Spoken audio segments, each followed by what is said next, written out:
Sometimes the hardest thing is just allowing yourself to be in that space where you pour back into you and you pour back into you and don't feel bad about it.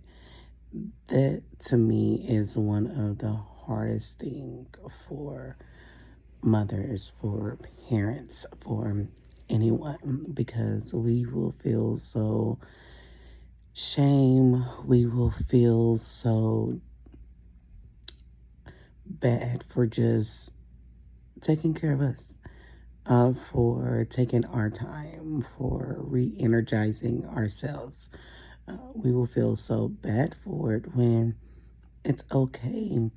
It's okay for you to take some time for you. It's okay for you to re energize. It's okay for you to be who you are comfortable in being in order for you to continue to be that strong woman, continue to be that mom, continue to be that best friend, and continue to be that person that's standing in the gap for everybody. One of the things that we never realize until it's empty is the energy that we give off to people, the strength that we give people to help them pick themselves back up. And then at the end of the day, we look and we're like, dang, I don't have nothing for myself.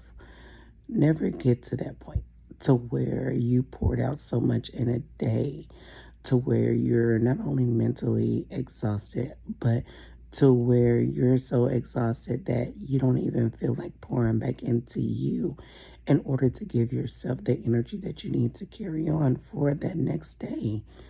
I want you this year to continue to work on the two words that we said at the beginning of this year that you selected for yourself. My two that I selected was acceptance, accepting people for where they are, not trying to fix nobody, not trying to pull, not trying to force anything on anybody. Acceptance and relief.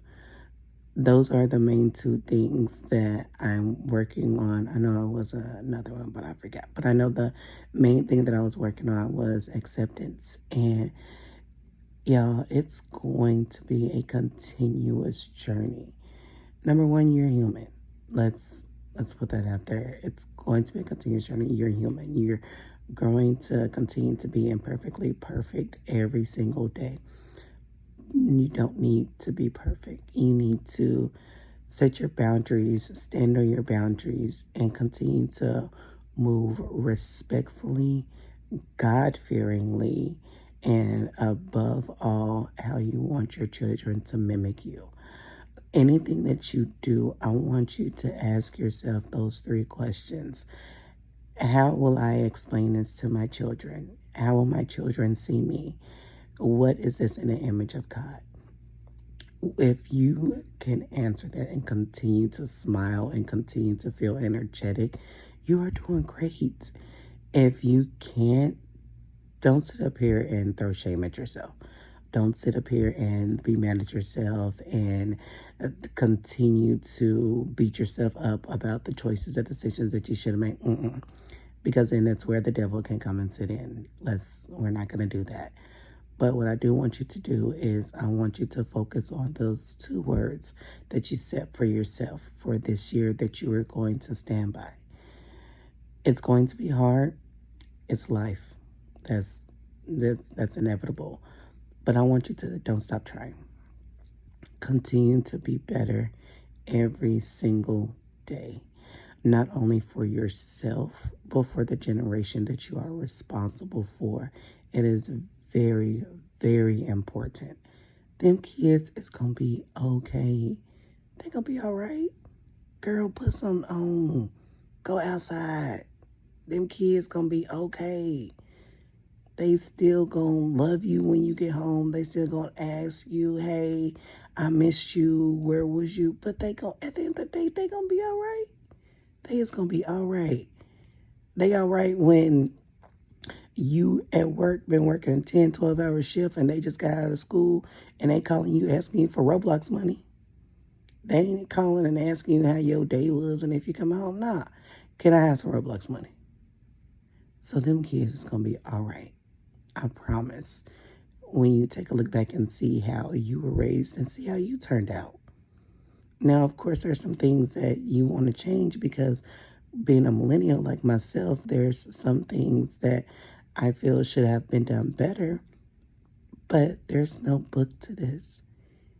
Even though there may be some out there, I'm sure it is. However, every child is different. I took psychology classes. I'm in the medical field. Every child is different.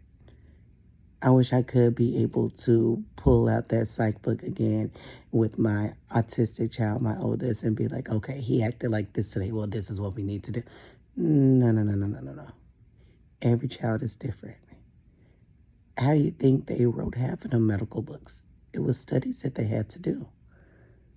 And the studies that were done were not on your children. So you have to understand that, yes, sometimes there are guides. Yes, there's books out there. Yes, there's family. There's a whole lot of influences. But remember the words that you chose. Stand on those words. And I want you to continue becoming the best version of you. Because you need it.